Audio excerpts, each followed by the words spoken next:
ഒരു ചൊറിയെ, ഒരു ചിറങ്ങിനെ, ചുണങ്ങിനെ, സോറിയാസിസിനെ, എക്സിമയെ നിങ്ങൾ മരുന്ന് ചെയ്ത് മാറ്റുകയാണെങ്കിൽ വലിയ താമസമില്ലാതെ ആ ചൊറിയും ചുരങ്ങും നിങ്ങളുടെ ക്യാൻസർ കരളിന് പോയി പിടിച്ചാൽ എന്ത് ചെയ്യും?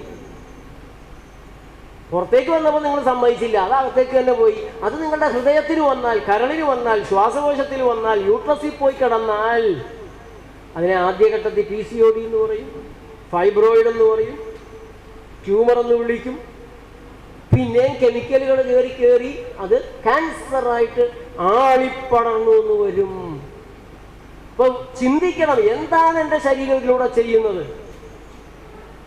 നിങ്ങളൊരു കാര്യം മനസ്സിലാക്കേണ്ടത്, ഈ ഉള്ളിലിരിക്കുന്ന അനേകങ്ങളായ അവയവങ്ങൾ, കോടാനുകോടി 30 മുക്കോടി കോശങ്ങൾ, അവർ നേരെ ചൊവ്വേ പ്രവർത്തിച്ചാൽ മാത്രമാണ് നിങ്ങൾക്ക് കണ്ണു തുറക്കാനും സംസാരിക്കാനും നടക്കാനും കാര്യങ്ങൾ ചെയ്യാനും കഴിയുക.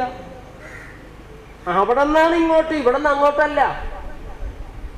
ഉള്ളിലുള്ള കോശങ്ങൾ, അവയവങ്ങളെല്ലാം പെർഫെക്റ്റ് ആണെങ്കിൽ നിങ്ങൾ പെർഫെക്റ്റ് ഹെൽത്തിലാണ്.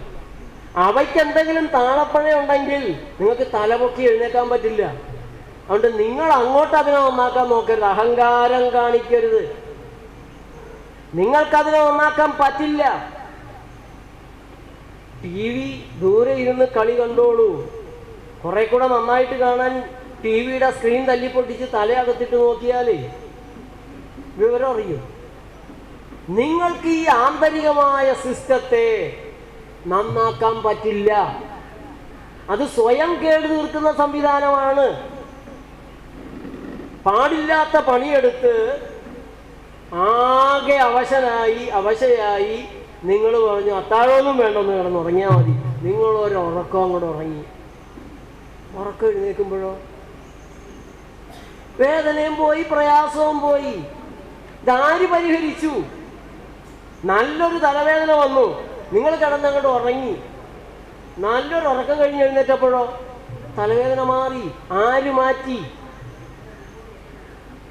നിങ്ങളുടെ വീട്ടിലെ പശുവിന് വെള്ളം കുടിക്കുന്നില്ല, ഭക്ഷണവും കഴിക്കുന്നില്ല.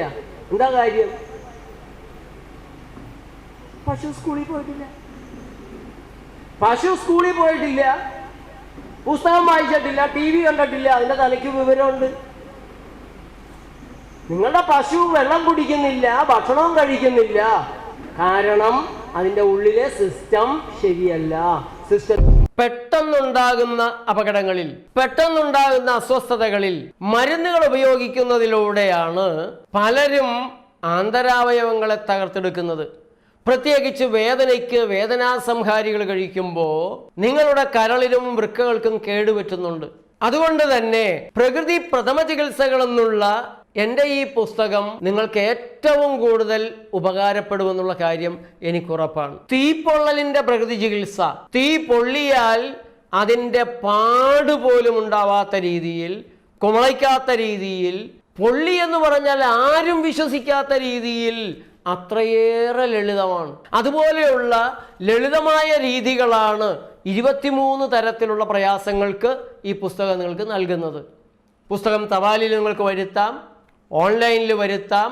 9460445503 അതിലേക്ക് ഒരു വാട്സപ്പ് മെസ്സേജ് നിങ്ങളുടെ അഡ്രസ് സഹിതം ഒന്ന് അയച്ചാൽ എൻ്റെ 14 പുസ്തകങ്ങൾ നിങ്ങൾക്ക് അതിലൂടെ വരുത്താൻ സാധിക്കും. ഇന്ന് തന്നെ ഈ പുസ്തകത്തിന് ഓർഡർ നൽകണം. 250 രൂപയാണ് ഈ പുസ്തകത്തിന്റെ വില. എന്തോ തകരാറുണ്ട്, അത് പരിഹരിക്കുന്നത് വരെ അത് എവിടെയെങ്കിലും വിശ്രമിക്കും.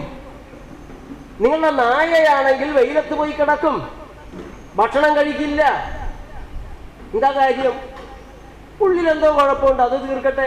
ആ പണിയെല്ലാം കഴിഞ്ഞ് ഉള്ളിലുള്ള ആരോഗ്യം ശരിയായി കഴിയുമ്പോൾ ഭക്ഷണം ദഹിപ്പിക്കാൻ അവർ തയ്യാറാകും, വിശപ്പുണ്ടാക്കും. നിങ്ങൾക്കൊരു പനി വരുന്നതിന് മുമ്പ് നിങ്ങളുടെ ശരീരം വിശപ്പില്ലാതെയാക്കുന്നു. എന്തിനാണ്? എന്തുകൊണ്ടാണ്? നിങ്ങൾ ഉടനെ ഡോക്ടറെ അടുത്ത് പോയിട്ടോ മെഡിക്കൽ ഷോപ്പിൽ പോയിട്ടോ 2 ദിവസമായിട്ട് വിശപ്പില്ല ചേട്ടാ, ഒരു മരുന്ന് എന്തെങ്കിലും എന്താ, അത് കഴിച്ചു കഴിഞ്ഞപ്പോ നല്ല വിശപ്പാ, ആ ഇഞ്ചി കഷായം കുടിച്ചു കഴിഞ്ഞ പിന്നെയുള്ള ഒരു വിശപ്പ്. നിങ്ങൾക്ക് വിശപ്പില്ലാതെ ആയത് എന്തുകൊണ്ടാണ്? നിങ്ങളുടെ ശരീരം വിശപ്പില്ലാതാക്കിയതാണ്. എന്തിനു വേണ്ടി? ദഹിപ്പിക്കാൻ ഉപയോഗിക്കുന്ന സമയം, അതിനുപയോഗിക്കുന്ന ഊർജം, ആ പ്രവർത്തനമെല്ലാം കേടുതീർക്കുന്നതിൽ കേന്ദ്രീകരിക്കാൻ ആ പണി എടുത്തു കഴിഞ്ഞിട്ട് മതി എനിക്ക് ഭക്ഷണമെന്നാണ് ശരീരം തീരുമാനിക്കുന്നത്. അപ്പൊ നമ്മുടെ ആന്തരികമായ സംവിധാനം, നമുക്ക് രണ്ട് ലോകങ്ങളുണ്ട്. ഒന്ന് ബാഹ്യ ലോകം, പുറമേ ഉപയോഗിക്കാൻ കഴിയുന്ന കണ്ണും മൂക്കും അവയവങ്ങളെല്ലാമായിട്ടുള്ള ബാഹ്യലോകം. രണ്ടാമത്തത് നമ്മുടെ ആന്തരിക ലോകം, നമ്മുടെ ഹൃദയം, നമ്മുടെ കരള്, വൃക്ക, അസ്ഥികള്, സന്ധികള്, ഇതുപോലുള്ള നമ്മുടെ ആന്തരലോകം. ഈ ഉള്ളിലിരിക്കുന്ന അവയവങ്ങളുടെ പുറത്ത് നമുക്ക് നിയന്ത്രണമില്ല. ഉണ്ടോ? ഓ മൈ ഡിയർ ഹാർട്ട്, നീ ജനിച്ചപ്പോൾ തുടങ്ങി ബഹളം വെക്കാൻ തുടങ്ങിയതല്ലേ, ഇടിക്കണം ഇടി, എന്തൊരു ഇടിയാ. ഒരു 5 മിനിറ്റ് നീ വിശ്രമിച്ചോളൂ. ഹൃദയമേ നീ 5 മിനിറ്റ്, ഹാർട്ടേ നീ 5 മിനിറ്റ് ഇടിക്കണ്ട, വിശ്രമിച്ചോളൂ എന്ന് പറഞ്ഞാ നടക്കുവോ? ഹാർട്ട് പറഞ്ഞാൽ കേൾക്കുവോ? പറഞ്ഞാൽ കേൾക്കും. വേറൊരു ഹാർട്ടുണ്ട്, സ്വീറ്റ് ഹാർട്ട്.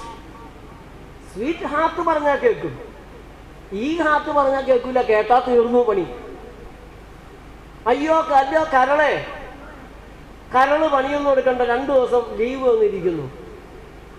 ഈ കരള് പറഞ്ഞാൽ കേൾക്കൂല, മറ്റേ കരള് പറഞ്ഞാൽ കേൾക്കുക ഇല്ല എന്നുള്ളത് നിങ്ങൾ തന്നെ നോക്കുക. ഈ ആന്തരികമായ നമ്മുടെ ശരീരത്തിന്റെ പ്രവർത്തനങ്ങളിൽ നമുക്ക് നിയന്ത്രണമില്ല. നമ്മളല്ല അത് തീരുമാനിക്കുന്നത്. അത് തീരുമാനിച്ചാലാണ് നമ്മളുള്ളത്. നമുക്ക് ഇതിനെ നന്നാക്കാൻ പറ്റില്ല. അങ്ങനെ മോശമാക്കാതിരിക്കാനുള്ള ജാഗ്രതയ്ക്കുള്ള കാവലാണ് നിങ്ങളെ ഏൽപ്പിച്ചിട്ടുള്ളത്. ഒരു ജീവി എന്ന നിലയ്ക്ക് നിങ്ങൾക്കുള്ള കടമ എന്താണ്? നിങ്ങളുടെ ഉത്തരവാദിത്വം എന്താണ്? കാലത്ത് എനിക്ക് ജോലിക്ക് പോകണം. നിങ്ങളുടെ ജീവി എന്ന നിലക്കുള്ള ഉത്തരവാദിത്വമൊന്നുമല്ല. ഇഹലോകത്തും പരലോകത്തും നിങ്ങൾക്ക് ഒരു ഗുണവും ചെയ്യാത്ത ആരാണ്ടിൻ്റെയും കണക്ക് കൂട്ടുക, കുറക്കുക, കൂട്ടുക, കുറക്കുക. ഇതാണ് അക്കൗണ്ടന്റാണ്, ചാർട്ടേഡ് അക്കൗണ്ടന്റാണ്. ഒരു ജീവി എന്ന നിലയ്ക്കുള്ള ഉത്തരവാദിത്വം നിങ്ങളുടേത് എന്താണ്? ഒരു ജീവി എന്ന നിലയ്ക്ക് നിങ്ങളുടെ ആദ്യത്തെ ഉത്തരവാദിത്വം ഇതിന് ഏറ്റവും നല്ല വായു ഉറപ്പുവരുത്തണം. ദുഷിച്ച വായു ഉണ്ടെങ്കിൽ ഇതിനെ അവിടെ നിന്ന് മാറ്റിക്കൊണ്ടു കൊടുക്കണം. ഏറ്റവും നല്ല വെള്ളം കൊടുക്കണം. ഈ കടകളിൽ ഇരിക്കുന്ന കളർ ചേർത്ത കുപ്പിപ്പാഷാണങ്ങളല്ല, നല്ല വെള്ളം കൊടുക്കുക എന്നുള്ള ഉത്തരവാദിത്വം നിങ്ങൾക്കുണ്ട്. ഏറ്റവും വിശിഷ്ടമായ ഭക്ഷണം, ഈ ശരീരത്തിന് ശരീരമായി ലയിച്ചു ചേരുന്ന, ശരീരമായി തീരാൻ യോഗ്യതയുള്ള, ഏറ്റവും ക്വാളിറ്റിയുള്ള, ഫസ്റ്റ് റാങ്കിലുള്ള ഭക്ഷണ സാധനങ്ങൾ കൊടുക്കണം. ഇത് നിങ്ങളുടെ ഉത്തരവാദിത്വമാണ്. ഈ ശരീരത്തിന് ചില ശുദ്ധീകരണ ശ്രമങ്ങളുണ്ട്. മൂത്രം ഒഴിക്കാൻ തോന്നുമ്പോൾ പോയി ഒഴിക്കണം. ശോധനയ്ക്ക് തോന്നുമ്പോൾ ശോധന നടത്തി കൊടുക്കണം. അപകടങ്ങളിൽ നിന്ന് ഇതിനെ രക്ഷിച്ചുകൊണ്ട് നടക്കണം. ഒരു 4 നില കെട്ടിടത്തിന്റെ മുകളിൽ നിന്ന് നിങ്ങൾക്ക് നേരത്തെ എത്രയും പെട്ടെന്ന് താഴ്ത്തെത്താം, ചാടിയാൽ മതി. പക്ഷെ ഇത് തകരും. അതുകൊണ്ട് സ്റ്റെപ്പിലൂടെ പതുക്കെ പതുക്കെ സൂക്ഷിച്ച് ഇതിനെ താഴേക്ക് കൊണ്ടുവരണം. ആ രീതിയിൽ ഈ ശരീരത്തിന്റെ അടിമയാണ്, ഈ ശരീരത്തിന്റെ അടിമകളാണ് നമ്മൾ.